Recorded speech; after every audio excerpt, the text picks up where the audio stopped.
My name is Selma, and what I am about to share is not an easy memory. It is not a tale of sweetness or laughter. It is the night my life was shattered into pieces, the night I learned how cruel love can turn. I was a wife, a woman who gave everything she had to her marriage, who stitched her dreams into the walls of her home, who thought that patience and sacrifice would be enough to build respect. I endured anger, I endured blame, I endured nights of silence and days of bitterness, because I kept telling myself, maybe tomorrow will be different, maybe tomorrow he will remember my loyalty. But tomorrow never came. Instead, one evening, his anger erupted like a fire that could not be put out. His words were poison, his accusations sharp as knives. He told me I was the cause of his misery, that my presence in his house was a curse. And before I could gather my breath, before I could even defend myself, he pulled me towards the door, his eyes burning with rage. And in the dead of night, he pushed me out into the cold street, barefoot, empty-handed, broken. I stumbled in shock. The door slammed behind me, the sound of that lock echoing louder than thunder. And there I stood, in the darkness, not as a wife, not as a partner, but as a stranger to the very house I had once called mine. The silence of the street pierced my ears. The cold wind wrapped itself around me like cruelty itself. I knocked softly at first, then harder, tears streaming down my face, hoping he would open the door, hoping he would remember that I was not his enemy, that I was his wife. But there was nothing, no sound, no mercy, only the heavy truth that I had been cast away, abandoned like dust. I walked aimlessly under the black sky, my body shivering, my heart trembling. I thought of my years of sacrifice, the meals I had cooked, the nights I had prayed for his health, the dreams I had buried to keep him happy. And in that moment, every sacrifice felt meaningless, because he had erased me with a single command: get out. And my children, my brothers, my sisters, whoever listens to me now, let me tell you, there is no pain greater than being rejected by the one you gave your life to. I whispered into the night, Ya Allah, I have no home now, no roof, no one to turn to. If you are with me, then I will survive. But if you leave me, then I am truly lost. That night, I learned that betrayal does not always come from strangers. Sometimes it comes from the very hand you once held with love. And the wounds it leaves never completely heal. They only teach you how to walk while bleeding. That night, when the door shut behind me, and I was left outside in the cold, I felt as if the whole world had turned its back on me.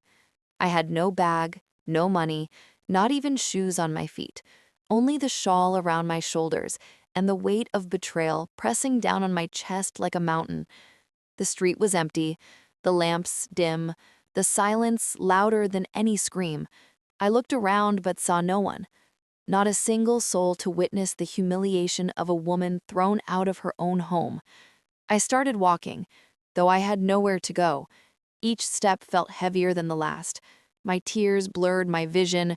I wiped them away, but they kept falling. I kept hearing his words in my head, his voice echoing, blaming me, cursing me, as if I was poison in his life. And with every step, my heart whispered, what did I do wrong? Where did my love fail? Why was my loyalty not enough? The ground was cold, stones cutting into my feet, but the pain in my chest was sharper than any wound. I walked past houses with windows glowing softly, families inside eating together, laughing, safe, warm, and I thought, once I had that too. Once I had a place to belong, but now I was nothing more than a shadow in the night. I passed by a group of men sitting near a shop. Their eyes followed me, and I quickly pulled my shawl tighter around me, lowering my gaze, fear rising in my throat. I walked faster, my heart pounding. In that moment, I realized how dangerous the world can be for a woman alone at night. The streets that once felt familiar now seemed like a jungle filled with unseen wolves. I whispered to myself, Ya Allah, protect me. I have no one but you. I came to a corner where an old bench stood under a tree.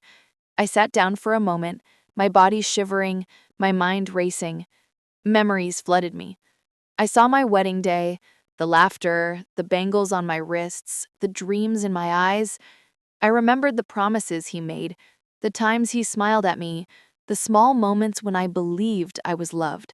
And now here I was, sitting alone in the middle of the night, abandoned by that same man. I pressed my face into my shawl and cried. I cried until my chest ached, until my voice broke into silence. And I asked myself, is this the worth of a woman's life? Is this the price of patience? I wanted to scream, but the night was too still. I wanted to collapse, but the ground was too cold. So I got up and walked again, step after step, with no destination. I passed a mosque, its doors closed, but seeing it gave me a small flicker of strength. I stood at the gate and whispered, Ya Allah, open a door for me when every door of people has been shut. Give me light in this darkness. Let me not lose my faith. Tears ran down my face as I prayed, and for a brief moment I felt that God was listening, that even if the world had turned away, He was still watching me. As the night dragged on, I reached the edge of the town. Fields stretched out in silence, the moon above, cold and distant. I found a small wall to sit beside, my body numb. I leaned my head back and closed my eyes, but sleep did not come, only memories. His face twisted in anger, his hands pushing me out, the door slamming, my heart breaking. I thought of going back, of knocking again, maybe begging him, but pride and pain stopped me, because even if he opened the door, I would never be the same inside. The crack in my soul was too deep. The road felt endless, but I kept walking because stopping meant drowning in my grief, and as the first call of the azan echoed faintly through the air, I realized the night had passed. I had survived the darkness, but the real journey of survival had only just begun. When the first light of morning touched the sky and the azan echoed through the stillness, I sat against that cold wall, my body weak, my shawl damp with dew, and my heart as heavy as stone. The night had left me wounded, but not dead. I realized then that life does not pause for your pain. The sun will rise whether your soul is burning or not. And so I stood, slowly, trembling, but I stood. I had no home to return to, no hand to hold, no arms waiting for me. But I had my breath, and as long as I was alive, I had to move forward. I walked into the town as people began to wake, women carrying water, children running, men heading to work. I kept my eyes down because I did not want their stares, their questions, their pity.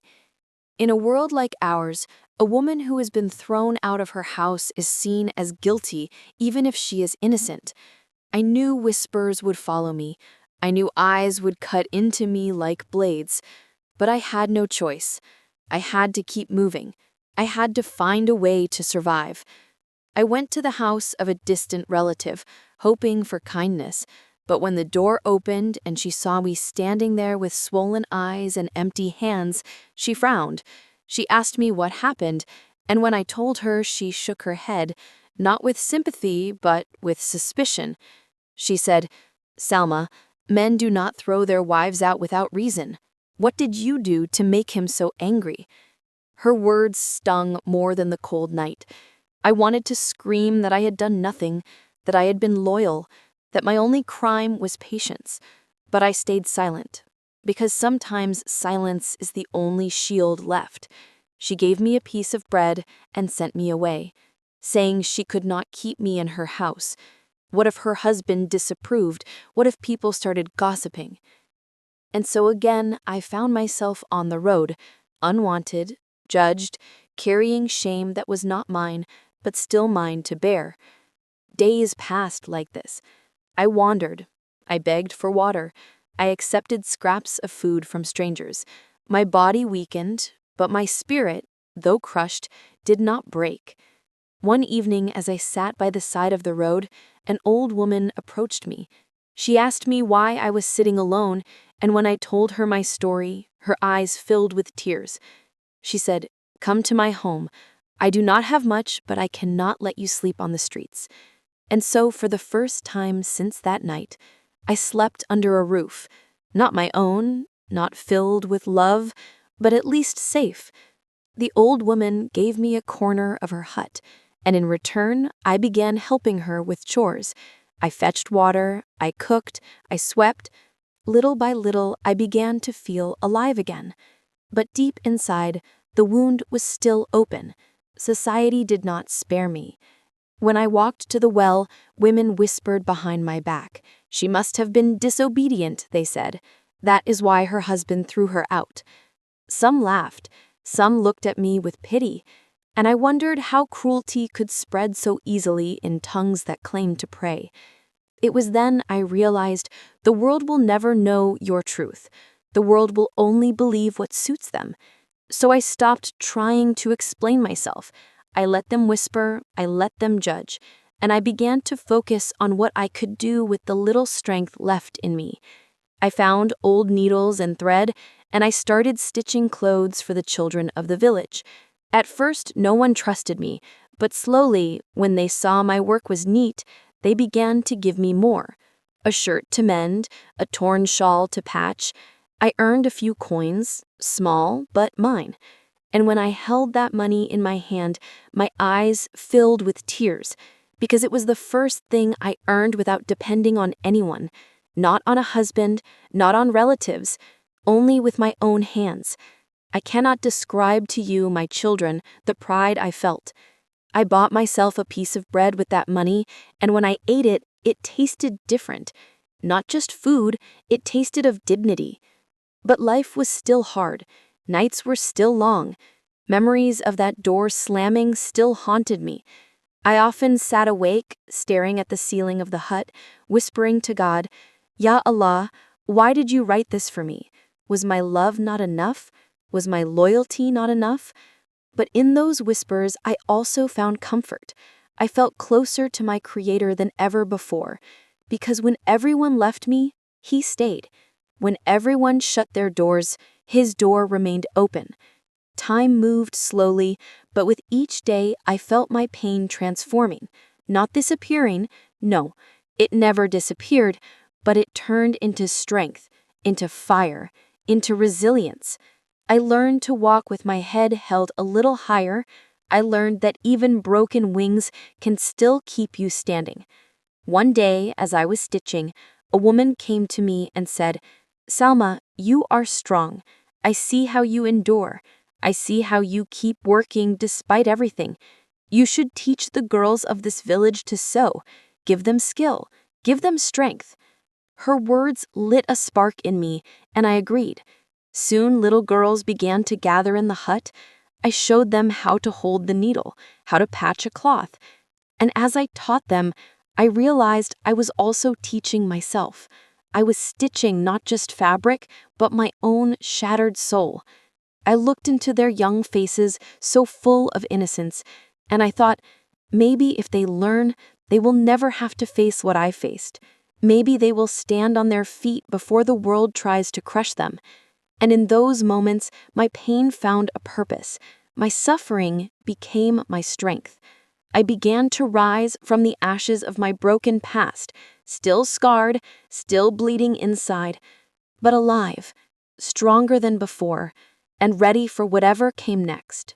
My dear listeners, years have passed since that night. And if you had told me then, as I stood barefoot in the street, that one day I would sit here telling my story, not with tears but with strength, I would not have believed you. Life broke me, but it also rebuilt me, and today I am not the same woman who begged at the door of her own home. I am Salma, a woman who walked through fire and came out with scars, yes, but also with wisdom. I want you to understand that pain never leaves completely. It becomes part of you. It sits in your chest like a shadow, but if you learn to live with it, it becomes your teacher.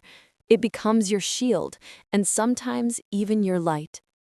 When I began teaching the little girls how to sew, I thought I was giving them a skill, but slowly I realized I was also giving them something far greater. I was giving them the strength I wished I had when I was their age.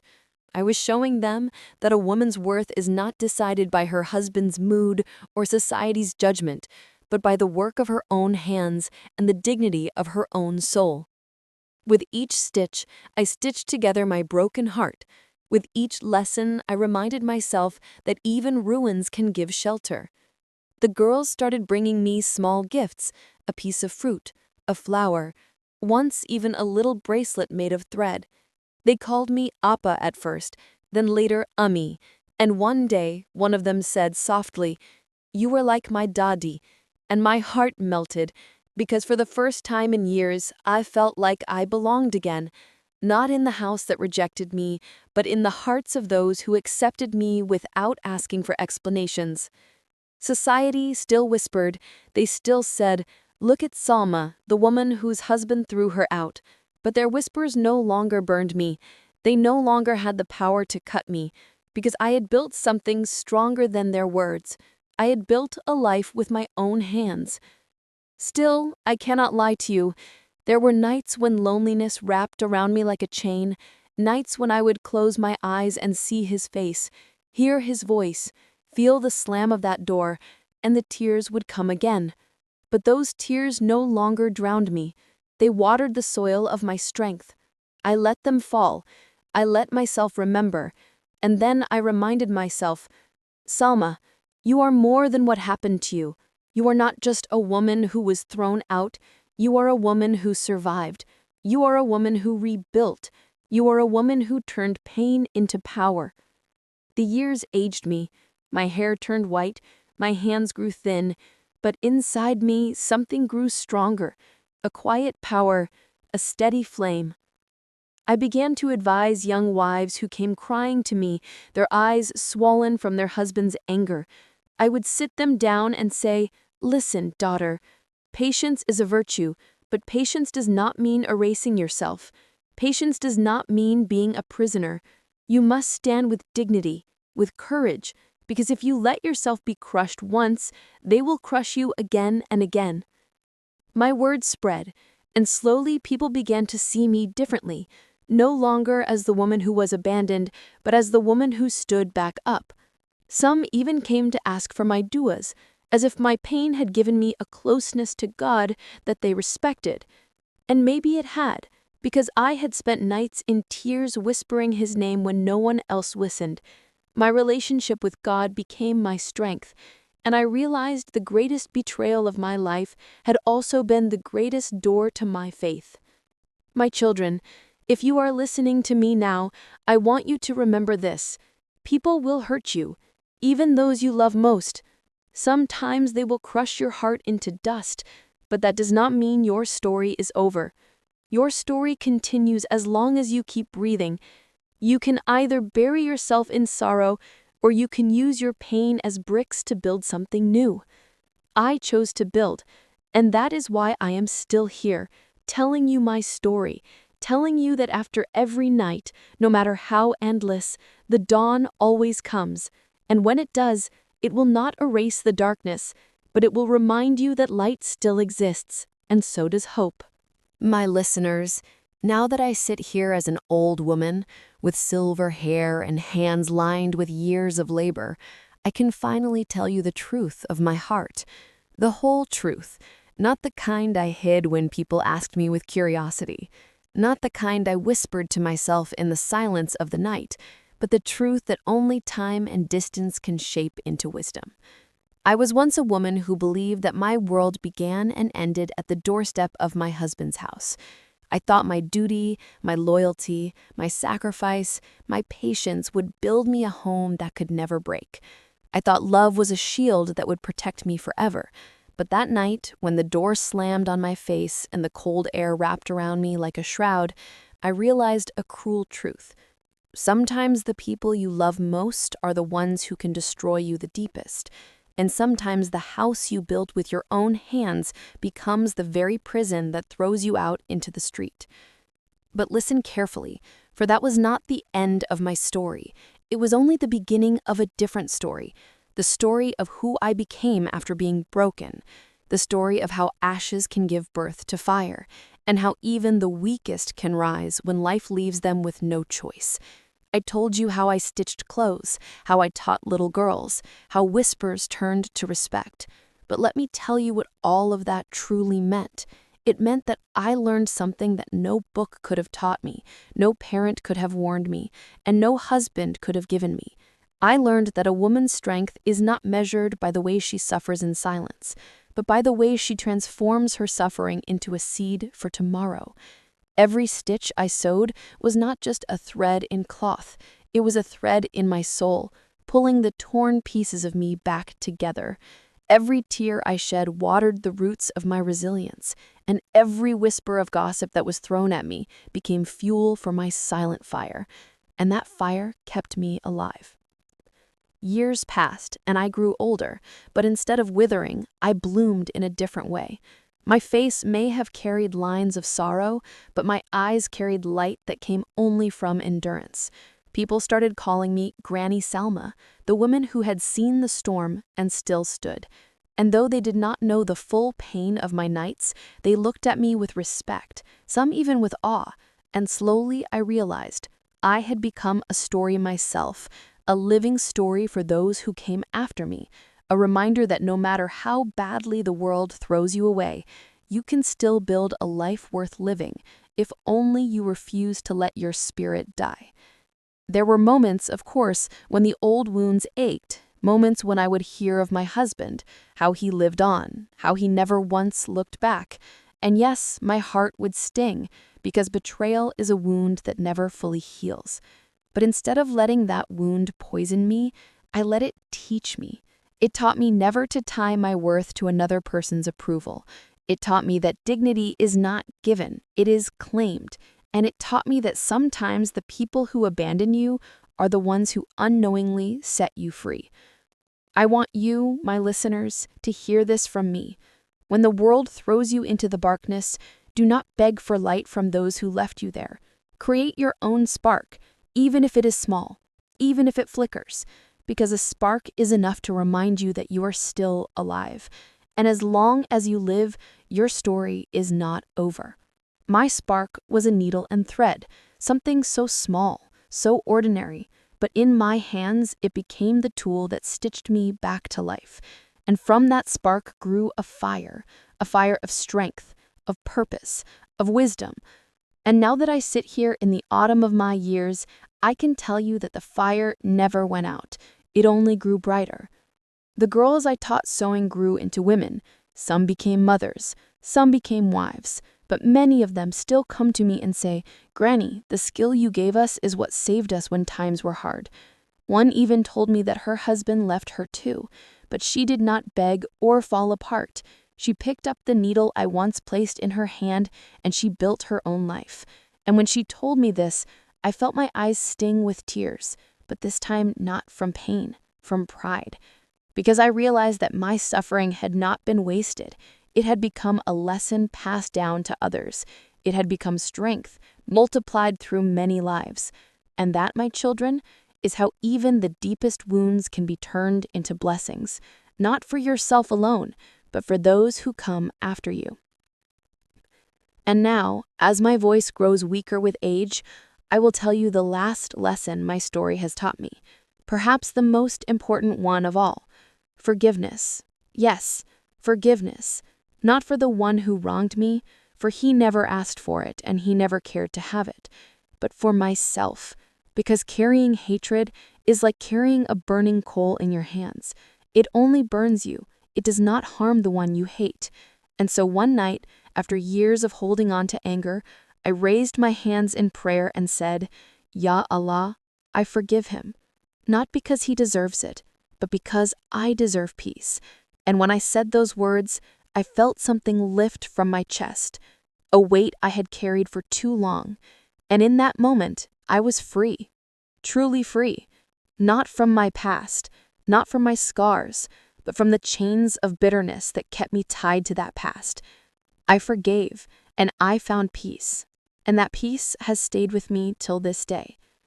Now, as I sit before you, telling you all this, I want you to remember me not as a woman who was thrown out into the cold, not as a victim of cruelty, but as a grandmother who turned her pain into wisdom, who turned her wounds into light, and who left behind not sorrow, but lessons. And if you take even one lesson from me, let it be this: life will hurt you, but you have the power to decide what that hurt will become. Will it become your grave, or will it become your garden? The choice is yours, and I pray with all my heart that you choose the garden. Because flowers can grow even from broken soil, and dawn will always follow, even the darkest of nights.